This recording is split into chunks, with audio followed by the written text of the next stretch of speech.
Where's the sweet spot when you start creating artificial data? How much error do you want? It can't be completely flippy and random. You don't want that. But if it's too robotic and it's the same exact answer with no thoughts or feelings and no room for bias or influence, you don't want that either. So we're at a point where... Hello, fellow insight seekers. I'm your host, Molly, and welcome to the Curiosity Current. We're so glad to have you here. And I'm your host, Stephanie. We're here to dive into the fast-moving waters of market research, where curiosity isn't just encouraged, it's essential. Each episode, we'll explore what's shaping the world of consumer behavior, from fresh trends and new tech to the stories behind the data. From bold innovations to the human quirks that move markets, we'll explore how curiosity fuels smarter research and sharper insights. So whether you're deep into the data or just here for the fun of discovery, grab your life vest and join us as we ride the Curiosity Current. Good morning, good afternoon, and good evening. Today, we are joined by Charlie Grossman, owner of CG Research and Consulting. With over 30 years of experience, Charlie is an expert in helping businesses evaluate market research results and apply them to decision-making. Charlie has worked in both consulting and leadership roles, including at BASES, and has over 20 years of experience leading qualitative and quantitative research. Today, we're going to discuss how businesses can determine whether their research results are, quote, good or bad, and how teams can use these insights to inform strategy. We'll also dive into how technology has shaped the process of interpreting market research, from DIY tools like SurveyMonkey and Qualtrics, and of course our very own Skipper from AYTM, to advanced AI analytics, and how Charlie integrates both to help his clients make smarter decisions. Welcome to the show, Charlie. Thank you. It's great to be here. Well, Charlie, to kick us off, as we've mentioned, you've worked in market research for a while now, BASES, Burke, and of course in your own consulting practice. How have you seen the process of evaluating research results evolve over time, especially with the introduction of new technologies and methods over time? Well, it's funny because there have been a lot of new technologies, and that's a good thing and that's a bad thing. I think a lot of times new technology is there for convenience, but not necessarily quality. As an example, we all use a cell phone, right? But I'll tell you, when I had a landline, I never had dropped calls. I never had a lot of the issues that I now have with my cell phone, but we accept that because cell phones are obviously much more convenient. And so we're often trading off speed and convenience for quality.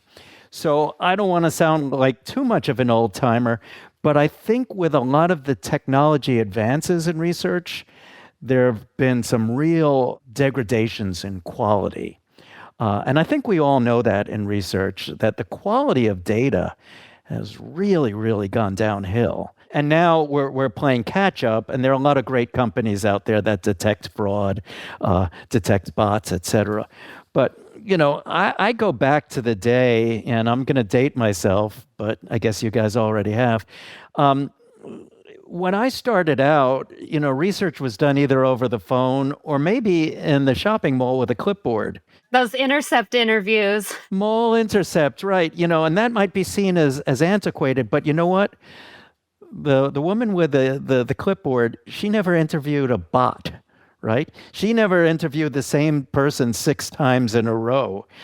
She never interviewed someone who was speeding so quickly through the questions that they weren't even, giving it sensical answers. So there's a lot to be said for the way research has been done. So when it comes to good research, I would say these days we're obviously much faster and we're obviously much cheaper. But, like there was that old expression, you could get fast, cheap, or good quality, pick 2. It's just really hard to get all 3. But I will say that, I've seen data, like especially when I go through open ends and I see the same exact response 3 times in a row, or I see, garbage answers. So, with technology, Stephanie, I think you're asking a good question. In a lot of senses, research quality has gone down rather than up. And so, yes, we are playing catch up. And yeah, I think when you over rely on technology, that could be a big mistake. And so I think these days we still need human beings. And it's going to really take a long time before we could completely replace human beings with technology that thinks and has good perspective. That's so interesting. One of the things I want to kind of pull the thread on that you were just talking about before we sat down to record today, Molly and I were having a bit of a conversation about, good versus bad. I wonder what Charlie's thinking about when he says that, because I think there's a couple ways to think about what good and bad can be. And like one of them is this a good actionable result, or is this a muddy result that is hard for me to interpret? That can have nothing to do with data quality and less to do with the fact that you have undifferentiated stim, for instance, right? But it is curious. So it's good. It's interesting to know that your focus here, it sounds like, is really about good as in trustworthy data that we can build insights from versus data that maybe is not data you should be building your insights and your strategy from. Is that fair to say? It is fair to say. And I think it's even broader than that. So there's good versus bad data. But then when you get a number, what does that number mean? Is it a good number or is it a bad number? And, a number kind of has a life of its own. The example I often use when I talk about numbers is, let's say you and I go outside to measure the temperature, right? And my thermometer says 0 and yours says 32.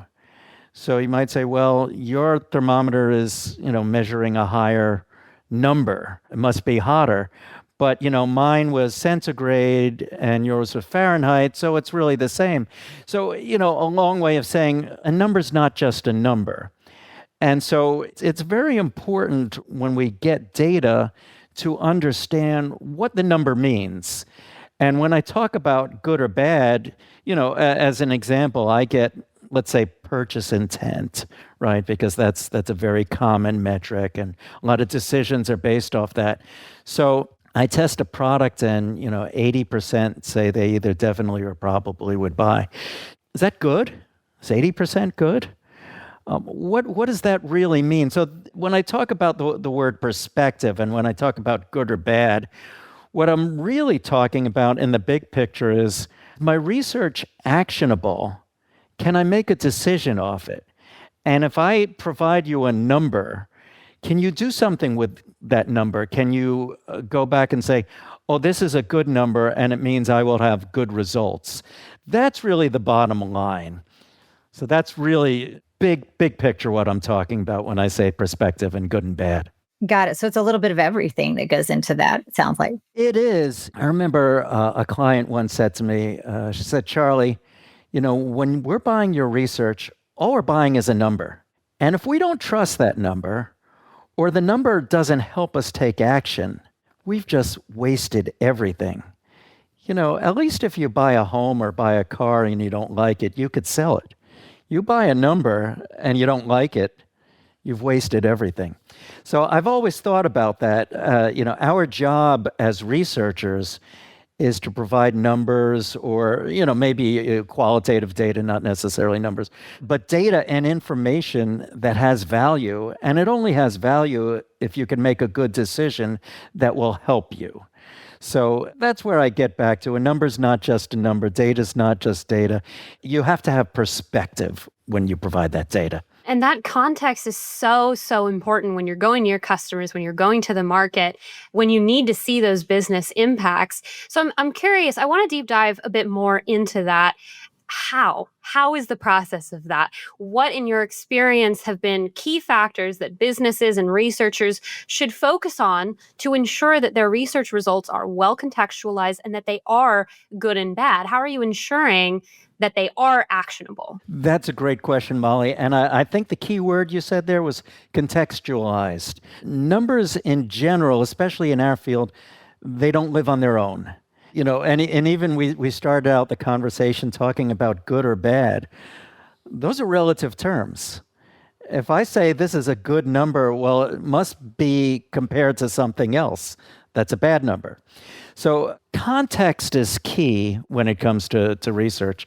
So what am I talking about with context? Well, one is history. A good researcher understands history. understands what has worked in the past and what has failed in the past. So again, if I give a number and say good or bad, I have to say compared to what and also based on what. So it's kind of important to know that when certain, let's say new products, that's been my field, and those are some of the biggest decisions, right? So a new product has failed with this number, or a new product has succeeded with this number, or this number is predictive.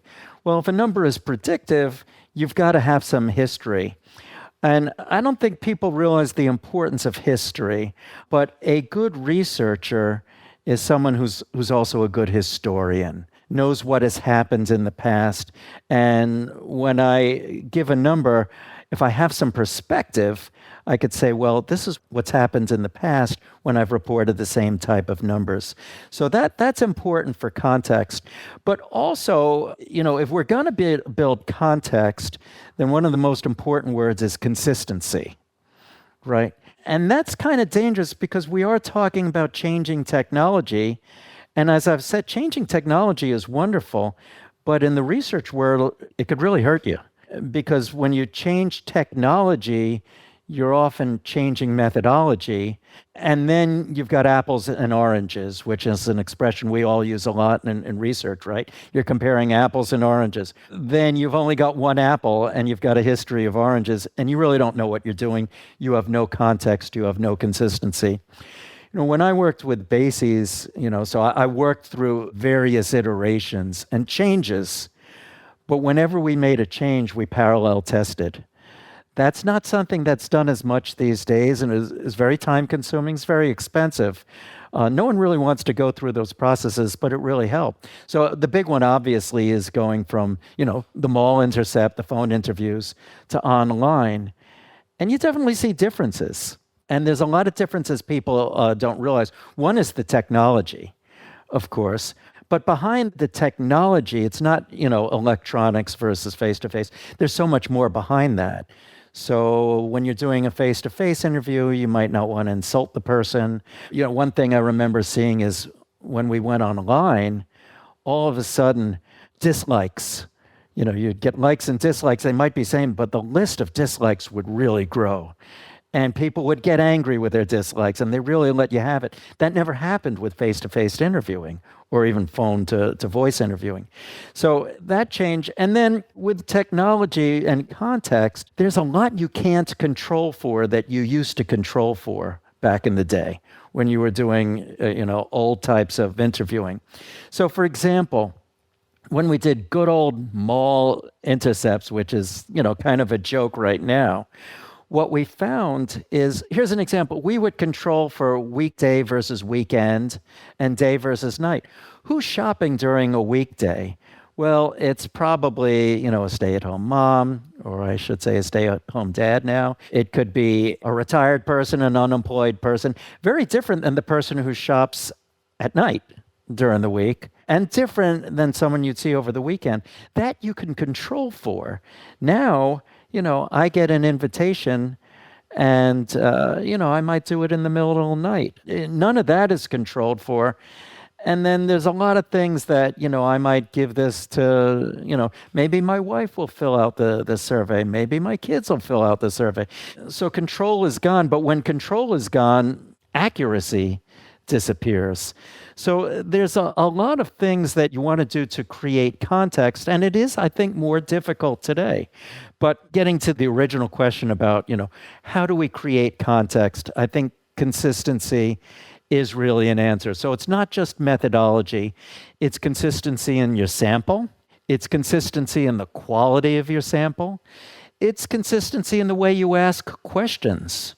Right? The order of your questions. If I ask you purchase intent for a product right now, but then I tell you more about it, tell you, here's some more benefits, and I ask you 10 minutes later, I guarantee you're going to get more favorable. Your interest is going to go up because I've told you more about it and you're talking about it, you're getting familiar with it. Consistency in everything, type of sample, not just demographics, but user graphics, quality of the sample, questions, time of year, time of day, where you interview in the country, all these type of things. I have this question that I've been wanting to ask you about I think your points about technology and just the sort of historical view are spot on. I really do. I think about these things all the time. I see it in my own research practice as well. But I also, counterpoint, think about all the technologies that are out there to do just the things that you're talking about, like where it's a solutions focus, right? So they're selling a solution and they're saying, this is the way you should do your packaging test. This is the way you should do your concept testing so that it's repeatable and programmatic. And you have a normative database that you can then look at. And it provides all those things contextually that I feel like historically you could only get at BASES, right? Sure. Do you see that too in the industry or? By all means, and to be clear, I just want to warn people about the downsides of change. But obviously, there are wonderful things about technology, and I don't know too many people who are doing door-to-door interviews anymore, or doing 50,000 open ends by hand, that type of thing. So yes, one thing that technology helps us with is bias. And if we're going to talk about certain areas, you can really have a lot of bias.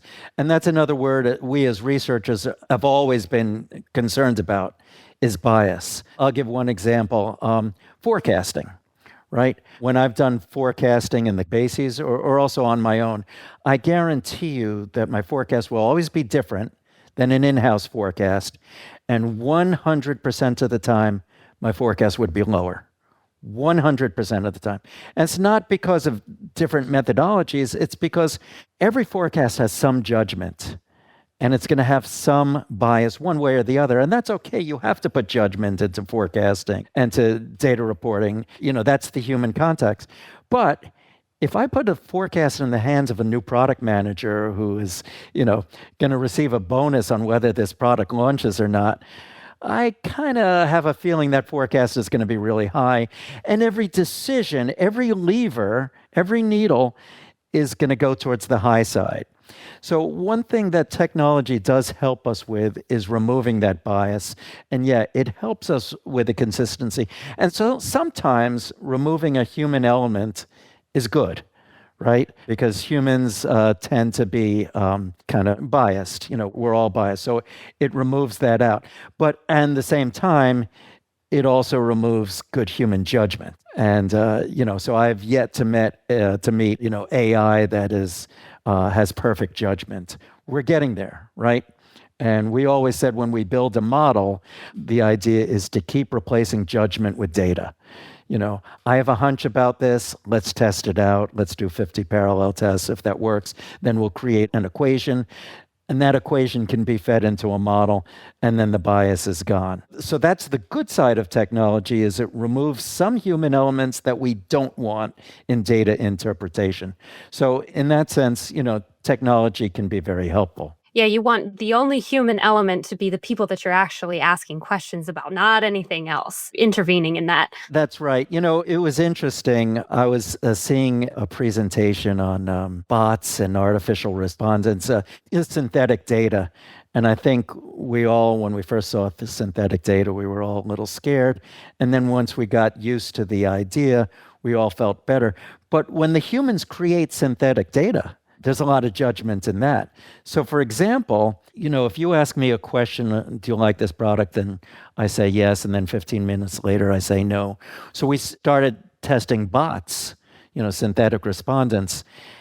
And here's the interesting questions. Like when we first started doing that in one company, we said we want to get rid of all the bias by making sure they were 100% consistent. But at the end of the day, 100% consistent is too robotic. I was going to say, that's not very human, is it? That's not human at all. That's right. So where's the sweet spot? Where's the sweet spot when you start creating artificial data? How much error do you want? It can't be completely flippy and random. You don't want that. But if it's too robotic and it's the same exact answer with no thoughts or feelings and no room for bias or influence, you don't want that either. So we're at a point where we're trying to figure out, how human should our technology be? Got a Goldilocks problem, right? Right, exactly. Yeah, exactly. So, you're talking about changes because of technology, changes of bias or lack thereof, moments where it actually is the market responding in a certain way, where the data that you receive, especially in new product development, are unclear or mixed. and needs some interpretation and perhaps maybe more context, like you were just talking about. So, what is your approach for guiding your clients through these types of situations when perhaps there is not a really reliable, straightforward answer? That's tough. I've always said I love my research to say this is a great product or a horrible product, because that's clear. When it's gray, it's harder, but that's where humans do kind of come in handy. So the question is, how do you handle indecision or gray areas? It's funny, the biggest clients, right, out there, you think of like the Procter and Gambles and the Reckitt's and all that. One thing they're very good at is developing decision rules and coming out with systems, right? But it's the same issue that we just talked about with robotic versus human. Sometimes you got to break the rules too. So the more rigid your system, the more you have to figure out when you can break rules or not. So here's a simple example. One client I worked with had a very hard and fast rule with purchase intent. It had to be in the top 20% of the database. So that's good. But then they had an escape valve, an unless. And the unless was, unless it appealed to a subgroup that was very easily targetable, reachable, where it also had really high scores. And so if we could target them, and if, let's say, they were incremental to the parent brands, right? So this line extension was offering something that, the parent brand couldn't offer, but the line extension did, like now with no this, no sugar, whatever it might be, right? And so we have this target group that, will not eat sugar, but would otherwise have the product. So if there were rules, so that was one of the rules. Cannibalization was a rule, like if this was highly incremental or targetable or something like that, then we could break the rule about overall purchase intent because it's going to give us volume, but in a different way. So it's a good question, Molly. It's, what do you do in those gray areas? And the idea, again, is to keep creating good decision rules, especially in big companies where it's harder to be, a maverick, right? Things have to go through, many, many layers of approval, et cetera, and it's very hard to move quickly.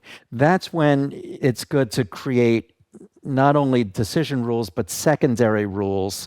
And that's where it's important. But the other part is just, have that experience where you could kind of tell that something seems like it's good, but something's not working. I'll think of an example with a snack a long time ago that I tested where the purchase intent was really high.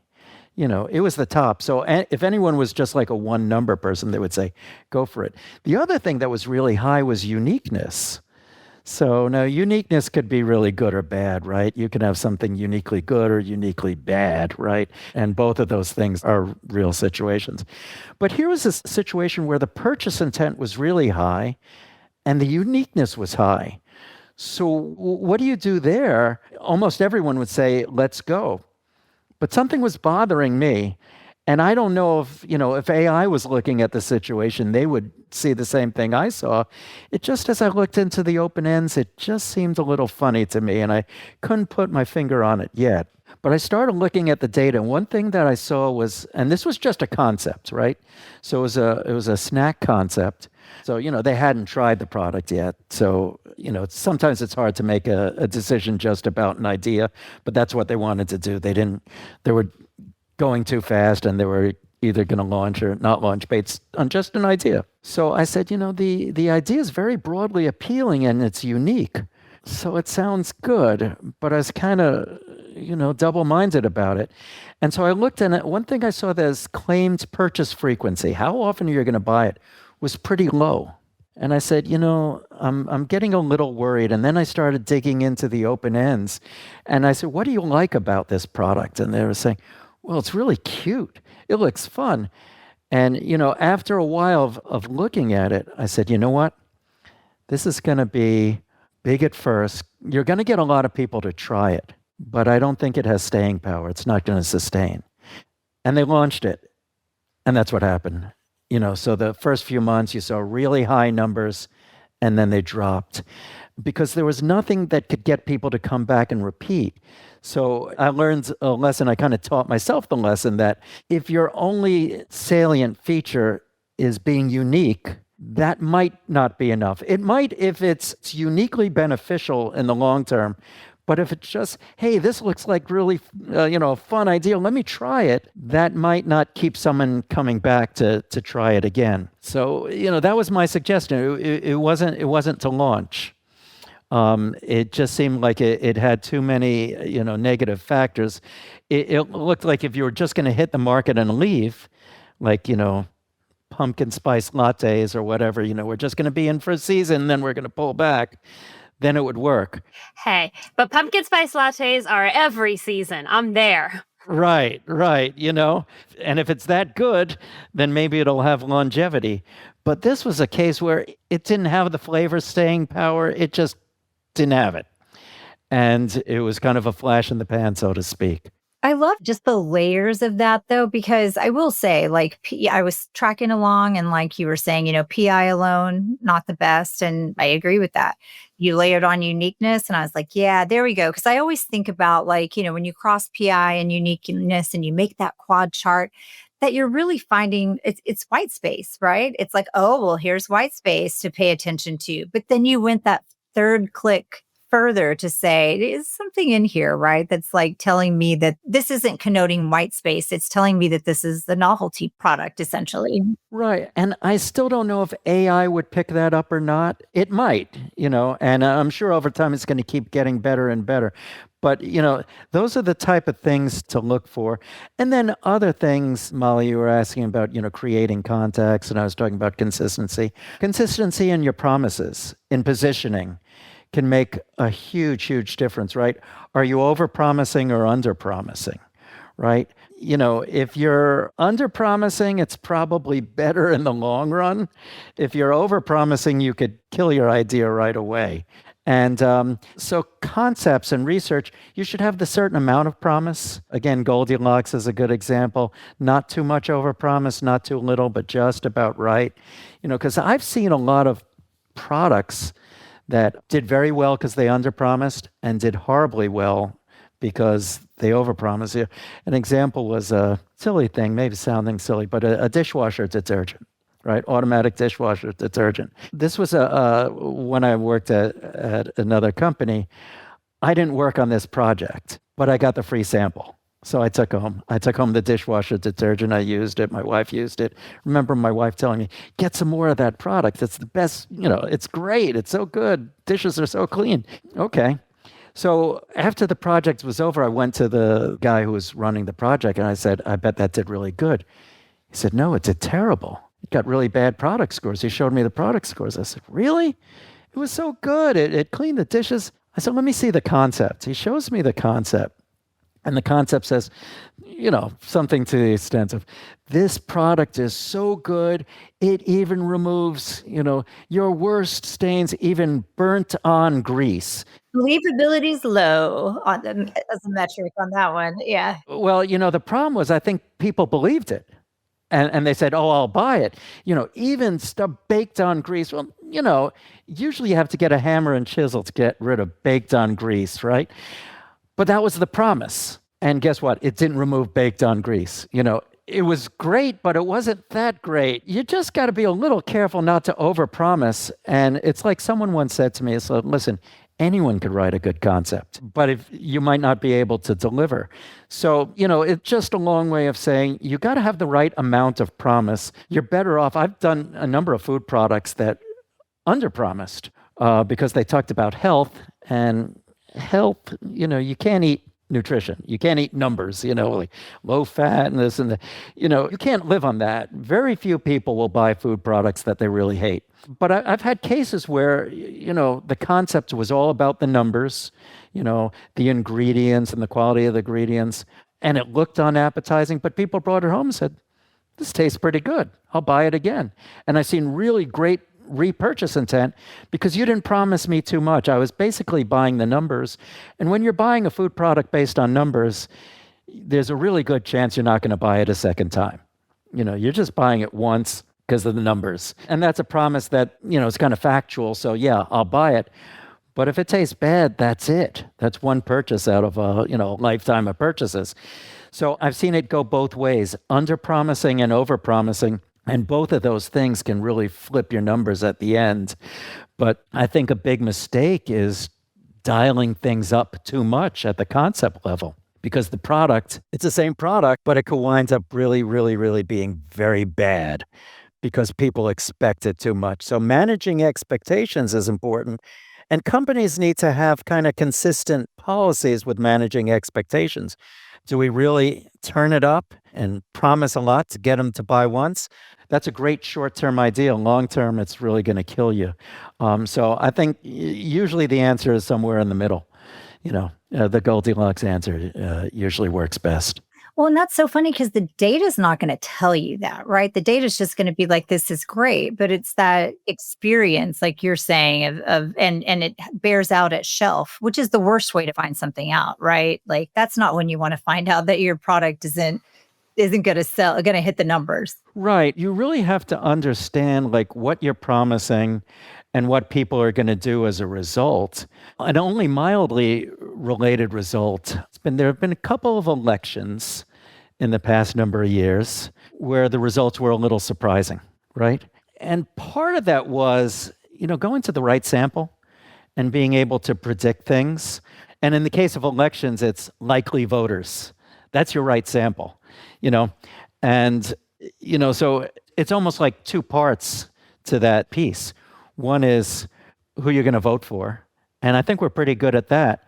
But the other is predicting who's going to go to the polls.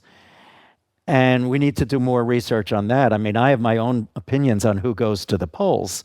But I think those are the type of things. So, the other thing in consistency is kind of like another example, unrelated to the others I gave, was pharmaceuticals. A lot of times we would do interviews with patients, but it really, sometimes a patient could want a product, but the doctor has to prescribe it. And so we'd interview doctors as well, of course. But then even if the doctor prescribes it and the patient wants it, not every managed care system will actually accept that and put the drug on formulary. So there's a lot of factors we need to look at, and we need to understand what's predictive. Is it the person's purchase interest, or is there something more? So you said so many interesting things about having to contextualize, so many things that researchers and end users of data are going to have to balance, right? What the biases look like, what the context look like, what these different forecasting could look like. So given all of that, how do you try and find which research method is the best to use to test a product or concept? How can you actually be sure that the methods are something that is truly resonating with customers? That's a good question. We used to have an expression. It's okay to be wrong as long as you're consistently wrong. I love it. Because it's true. There are so many different research methodologies, but the truth is, if you're consistent and you could create correlation between research and results, then that's the right research methodology to use. So consistency kind of trumps methodology in that sense, which sounds surprising because, obviously methodology is important, but you could have three great methodologies that are completely different and give you different results, and then you have no context. So context is still king. And so the other thing I would say along with that is consistency, but also know that you're answering the right questions. And what I mean by that is you need to understand which levers actually give you the results. I'll go back to my forecasting examples. There's a lot of different ones, but here's one: pharmaceuticals, forecasting a new drug. How do you forecast a new drug? Who do you talk to? Well, some drugs you could talk to the consumer, right? There's a lot of advertising, direct to consumer, right, these days, and the consumer could then go to the doctor and say, "Hey, doc, I saw this ad for a drug that will help me with, let's say, baldness, right? I'm going bald, and this drug will help me grow hair. Well, it's probably good to go to the consumer for that kind of research, right? Because the doctor isn't necessarily going to prescribe, something for baldness to a patient who doesn't ask for that. So it's probably good to go to the patient. But that might not be enough because the doctor has to say yes, right? So you go to the doctor. But we found pretty early on that the doctor could be all in favor of it and the patient could be in favor of it. But your managed care says, no, that's not going to be on our formulary. So it could be a great drug. And as a matter of fact, a lot of the new drugs we worked with never made it to formulary, or if they did, it would take a couple of years because, managed care companies just weren't ready, right? So it could be a great new product, but I don't know if we want to cover it. Let's see what other people do. Let's wait a little while. So you got to know to ask the right question. So, what if I went back and said, hey, consumers love this? Well, so what? That's not going to drive your sales. I probably shouldn't have even wasted my time with consumers. I probably should have interviewed managed care professionals, the right ones, the people who make the decisions, right? So you got to go to the decision maker. There's so many products like that, kids products, right? Where, the kid loves it, but the mom says no, or, so many products, or here's one of my favorite, men's colognes. About 70% of those products are bought by women, So, you could be going to the wrong person. So, but what are the levers, right? What is it that actually drives results? What are the decisions? And then your research should kind of match the decision-making process. So, and that's where context and history helps. Well, how were these decisions made and what drove the decision? So you got to ask the right question, and you got to ask the right people the right questions. Makes a lot of sense. I think too that there's all those things that, and I think about this in the context of like where it comes up for me is in a concept test where you happen to have more than one concept that's performing well across, several metrics. And for the client, it becomes this decision. And a lot of times I want to say, don't make the decision based on this because this evidence is not differentiating them. But surely there must be a difference in how much it costs to produce each of these, where they can be distributed. You have so many other things in your context that I don't have in mind that you're going to need to draw upon in this moment to make this decision. Right, exactly. Another example is a lot of times product success is almost a self-fulfilling prophecy. So, if we in the company believe this is going to be a success, we're going to put our money behind it and we're going to put our collective energy. So, I remember one company I worked with, they had a promotion and, let's say it was around the Super Bowl. Well, all the sales force put their energy in there and, guess what? It was a very successful promotion and it wound up having staying power. But that's because we all got behind it. And so, the product itself wasn't that great. And I'm not sure the promotion that was that great, really. But the energy behind it was great and the push was high. And so, those are the type of things you can't necessarily predict. Or maybe you can, but you got to talk to the right people. So if all of a sudden, your sales force is going to be incented this quarter by selling this product, by making sure that this display is in the store, whatever it is, well, that's probably going to drive things more than anything else. So yeah, just again, asking the right questions, but understanding what drives decisions.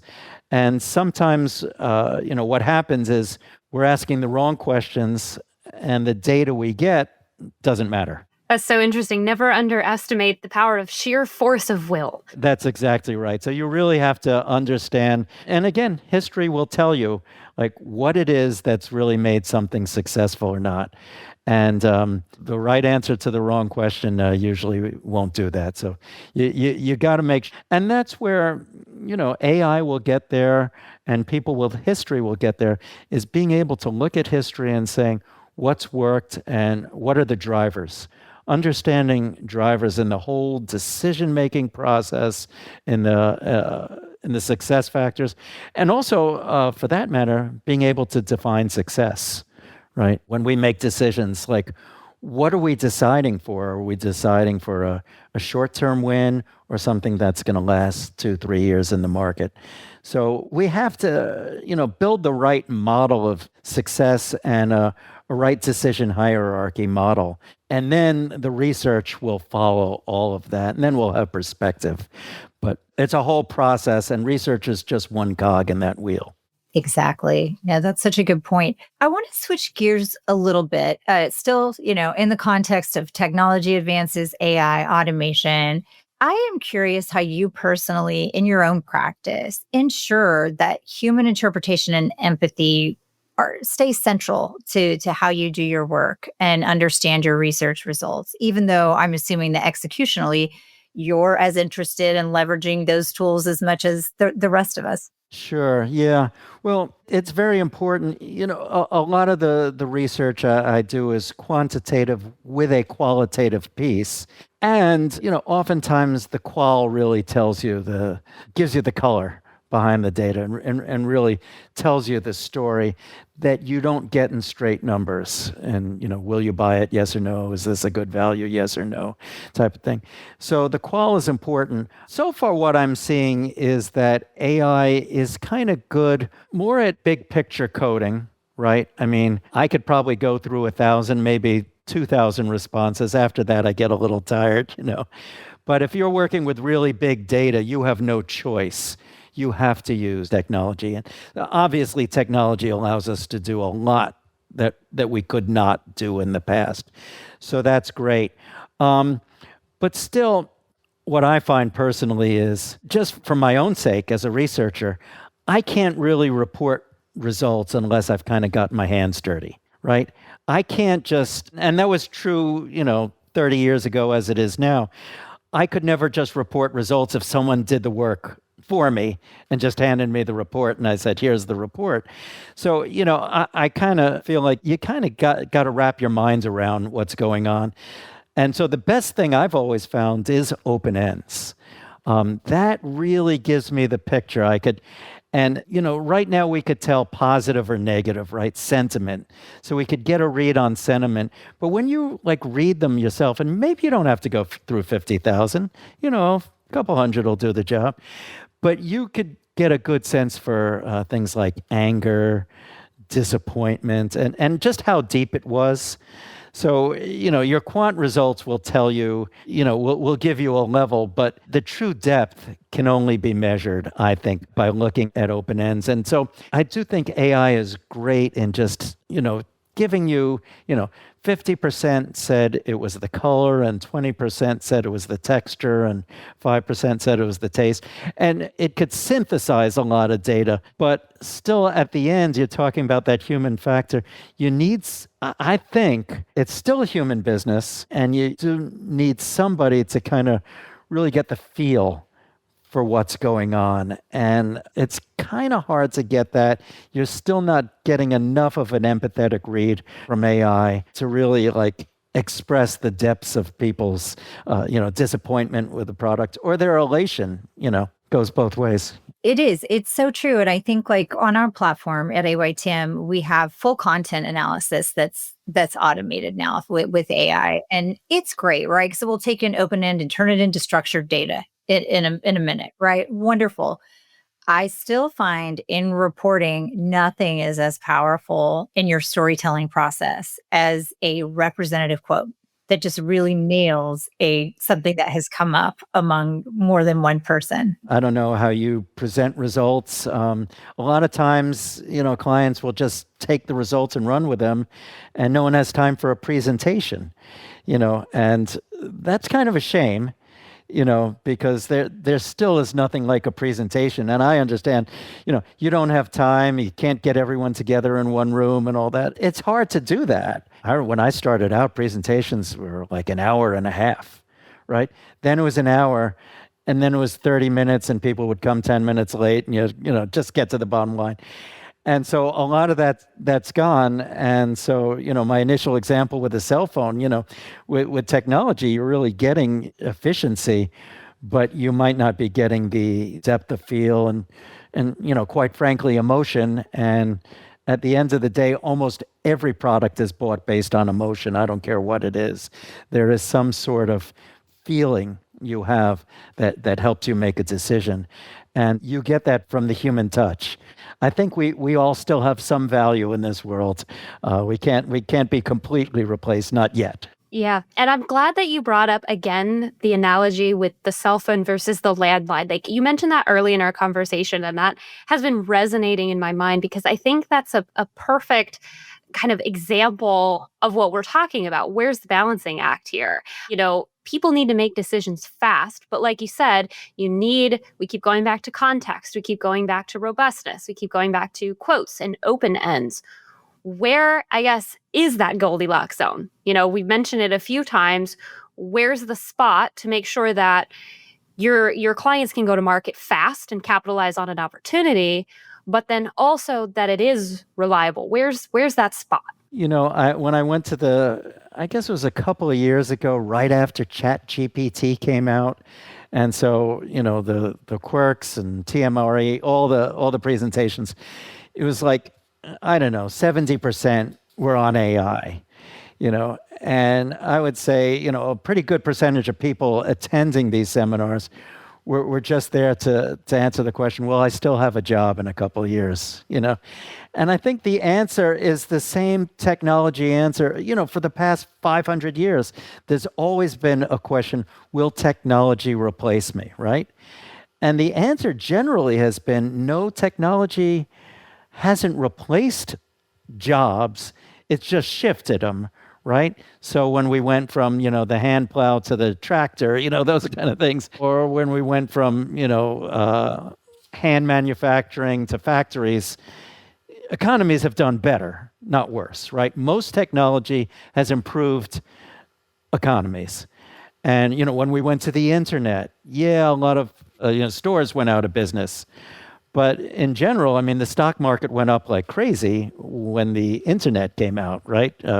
It really hit at, let's call it the turn of the century, right? And so the quote that I really liked about AI was, you're not going to be replaced by AI, but you might be replaced by someone who knows how to use AI. It's the invitation of new skills. It's less about, I'm going to sit and I'm going to write this article versus I am a master at prompting AI about how to write this article. It's a shift of skills. Exactly. It's a tool, and so the one who knows how to use new tools is going to have an advantage.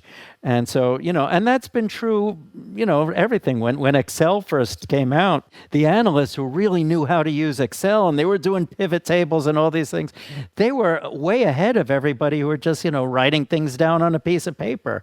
And that's going to be the same with AI. People who use AI are going to be able to get to the bottom line quickly, but still, so that's a skill. But ultimately, it still is the ability to influence, the ability to understand things, the ability to put things in perspective and communicate that. That's still there, and that hasn't gone away yet. So, I think that's the sweet spot, is knowing how to use the tools, but also knowing where they break. And they do break, right? Knowing where they break, knowing where they could benefit you, and knowing how they could help you as a human to communicate and influence. That, I think, is the sweet spot. So we shouldn't be afraid of AI, but we shouldn't overuse it either, because it's not going to replace people. And the one example, I think, when I want customer service, like AI will just get you to a certain spot, but if you don't switch me to a human, you're not really making me happy. Like we all know that. I pressed 2. I don't know how much more you want from me. I pressed 2. Yeah, and then they'll say, for your convenience. No, it's not for my convenience, it's for your convenience. And the companies that are really good are companies like Amazon that are both high tech and high touch. Like if I want a human, I can find a human at Amazon and they'll actually return my call. I know that secret phone number. Their AI works great, for a lot of things, like doing a return and all that. It's wonderful. But if I have a real problem, humans are really going to help me out a lot. And that's, I think, in our business as well. AI is going to be a big boost to our productivity. But without humans, we're really not going to get to that next step of being able to influence and come up with good ideas. And truly, the big word in research is insights. We're not going to really be able to communicate insights by machine. We still need human beings who understand emotions, who understand depth of personality and character, et cetera. So that's the balance, I think. So then to switch gears and really kind of close this out, Charlie, and this has been an awesome conversation. Thank you so much. A question that we like to ask a lot of our guests is, if you think about someone just starting out in market research, particularly in the context of interpreting data, building their insights, what advice would you give them to sort of grow their discernment and interpretation skills and avoid these sort of common pitfalls that we've talked about today? Yeah, good question. And I think it gets back to everything we've spoken about. When you're new, it's good to have a mentor. Talk to people who've been around. I think one of the things that's probably helped me most in my career is something I alluded to, is understanding pitfalls. Understanding where technology just breaks down, where it doesn't work, that it actually misguides you. I think that's probably helped me more than anything, is just having enough experience to see something fail. So I would tell a new person, understand where things don't work and understand history and talk to people who've been around for a long time. And before you just take data and spit it out, understand where it's just not sensitive to reality. So yeah, when you're young, you don't have any history. And I would say talk to people who've been around for a long time, who have history, who really understand how technology can help you and how it could really burn you. And just learn to gain perspective that way. When machines help you and when they don't, what works and what hasn't. That would be my advice, is learn to, have your own opinions and develop your opinions by looking back at history and understanding context. I was going to say, I feel like this was going right back to understanding context. Yeah, it's all about context and consistency. Those are great takeaways. Great takeaways. Well, Charlie, thanks so much for your time today. Again, it's been absolutely fabulous to talk to you. Okay, well, thank you. Such really salient takeaways for any type of audience. So thank you again so much for your time and for sharing your thoughts. Well, thank you very much. It's very nice to meet you and talk with you. The Curiosity Current is brought to you by AYTM. To find out how AYTM helps brands connect with consumers and bring insights to life, visit AYTM.com. And to make sure you never miss an episode, subscribe to the Curiosity Current on Apple, Spotify, YouTube, or wherever you get your podcasts. Thanks for joining us, and we'll see you next time.